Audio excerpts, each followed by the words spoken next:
Hi Soapy Friends, welcome to Wet Soap Wednesday Live. We've got so much to go through today. So, as the title says, palm tree soap. Not using any palm oil, no other palms involved, except for this is a custom request. And so it came through a little weird as far as what colors they wanted. Typically, these are just a 2-color soap that I do. So I had to reach out and clarify the colors. And my response is that color A and B or color B and C came back as, can it look like a palm tree? Not at all what was expected. My first thought was, oh no, I don't have a palm tree in bed. Because that's the best way to get a soap to look like there's a palm tree in the soap, or that there's anything involving palm trees involved with this soap. And they didn't ask for a soap that had a palm tree in it. They said, can it look like a palm tree? But what about if we made it representative of a palm tree? We'll use some greens, we'll use some natural colors of the soap base. And what if it looked kind of like an abstract representation of looking up at a palm tree? You know, and we're talking abstract representation. Well, they love the idea. It's great. This is my coconut-free recipe. So I've had quite a few requests for this recipe over the past few months, which is kind of cool. I do love the recipe. It is available up on the site, and I do make modifications to it depending on what's requested. This one has a bunch of additives, and all the colors we're going to be using are all explained in the Earth Song Soapy Color Kit Masterclass Live. So we're using indigo, we're using annatto, and I want to get the natural color of the soap, a light blue, kind of for the sky, and then I want to get 2 greens, because I went outside and looked up at the palm trees in the front yard. They're greener towards the center, and then they kind of lighten out, going from green to brown, kind of on the outsides of the fronds. So I thought 2 greens would be kind of cool. This is the oils, base oils, no colors added. Base oils, some of the olive oil swapped out for annatto, and this is the same thing. So here you can get a little better, well, I got my light bugging me there. That's kind of our base oil blend. This has some honey added to it. I just warmed these up and poured some in here with the honey, just like we did last week, to disperse that honey. So that's uncolored. And this is the annatto. So same oils, except some of the olive oil replaced with annatto seed infused oil. This is some of the leftover oil from that masterclass, the Earth Song Masterclass. We're going to bring each of these to a trace. Then I'm going to split them. The one with the annatto, I'm going to turn into 2 shades of green by adding indigo. The one without any colored infused oils, I'm going to turn into the natural soap color and a light blue with indigo. So first thing first, I'm going to add our oils. Again, this is just the base oils poured off into a container, and I stirred in the honey. And that really helps disperse the honey so you don't have clumps of honey in your soap. Clumps of honey can lead to little orange specks. They're essentially little burnt spots where the honey just heated up and gets a little bit hard. Next up, they requested some lavender essential oil, so in those go. They got everything pre-measured out for us in 2s. And they also requested aloe vera, so there's the aloe vera. I could have made 1 batch of soap and then split it into the 4 colors. But with the infused oil, which typically isn't a problem, it just, you know, my mind just started going all these weird places. And I think it's because I really, you know, was really thinking, well, it's, you know, green. Have not added sodium hydroxide yet, so this is just oil and water and essential oils. I'm just giving these a burst to make sure we get a good distribution of those ingredients in the oils. That, and you get to see some of the colors a little better. But as I was saying, when it comes to split, I also had to consider how many containers I had and what's going to work to kind of pour this. As it stands now, I'm going to be layering these into a bowl I don't normally pour from. Great colors, right? These are my 2 sodium hydroxide solutions. I'll bring this one to a trace first, split it. Bring this to a trace, split it, then we'll start adding indigo. I'm just splitting the batches into 2 portions here. All of the math for this calculation was done with the multicolor batch splitting tutorial up on the website soapyfriends.com, but they're basically 50% splits of the total mass within each container. And then we're going to be coloring those by adding some indigo decoction. All the information for the indigo decoction and all these colors is in the Earth Song Masterclass up on the website at soapyfriends.com. Another thing that I want to point out here is the honey in this formula has caused the batter to thicken up quite a bit. So I'm going to be moving quickly through this. As I stir the indigo decoction in, you'll also notice me stirring the uncolored one. That's just to keep the batter kind of fluid and loose. Stirring just really helped loosen things up and to keep that honey with the high sugar content from seizing up the soap batter.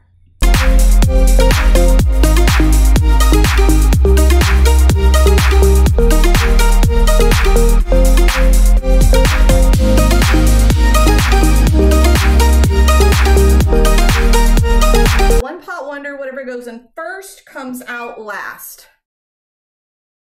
So I want the green on top. I think I am, since these chilled out a little bit, I'm pouring out of here.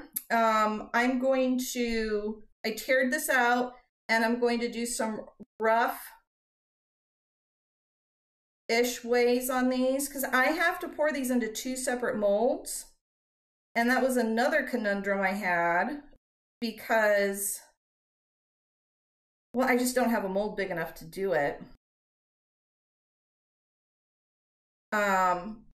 But you can't pour half of your one pot wonder and then try and pour the same thing into another one because it just doesn't work because it all pours. It's all in the layering.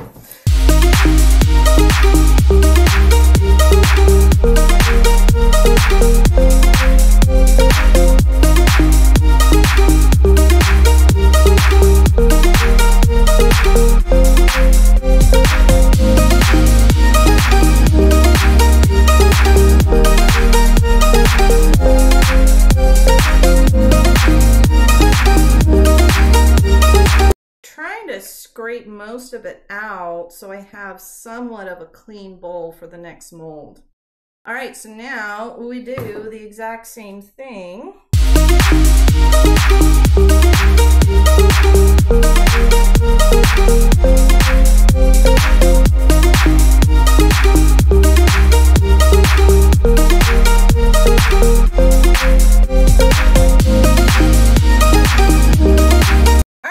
Swirly, let's do some swirly fun.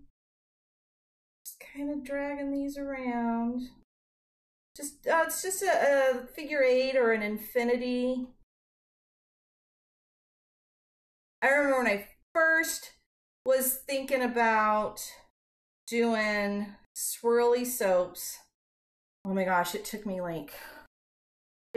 so long to figure out how to swirl soaps. That came out really well. Let me see if I can get that out of the camera, out of the light. Look at that. Isn't that pretty? Those colors will really start to pop once the soap sets up, so don't worry too much about that. But as I say, it took me, like, honest to goodness, like 2 years. Now, it was not 2 years of soaping every day to get my swirls to be swirly. But I tell you, I had so many split batches of soap that were just plopped into the mold because I just failed at swirling. Oh, it's just so many plop soaps. Just plop, plop, why didn't that work? Thought it was gonna work and it didn't work. But yeah, so good, you know, the key to your swirls and any techniques and really anything dealing with soap, it's just understanding the formulation of your recipe and temperatures. For me, I was soaping way too high. You know, I fell prey to the everyone saying you need to I want to do a little more light color right in there. You need a soap warm. And you don't need a soap warm. You can soap room temperature. Or like here, we were, what did I say? We were like in the 90s. So I was soaping a little bit hotter on this one because it is that olive oil soap. Hotter than I normally do, not hotter than some. But yeah, I used to soap at 126 degrees is what I was told I needed to be soaping at.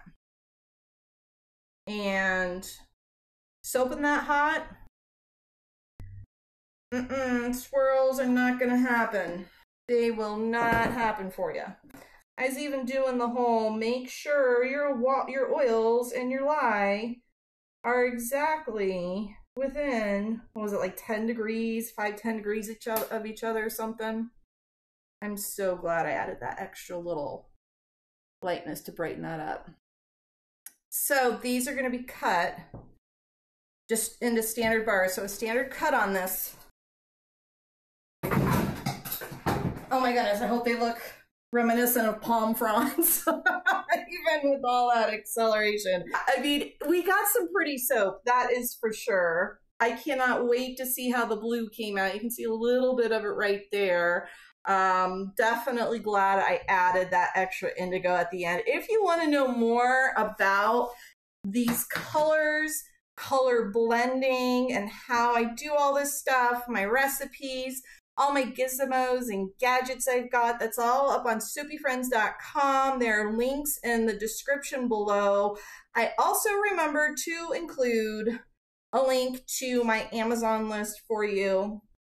So you can see exactly what I'm using. You don't have to buy it on Amazon. It's really mainly just handy for one place to keep it all. That is an affiliate link too, but so I think we're done. I was contemplating insulating these with my little countertop C-pop setup here. That's what I've got this for.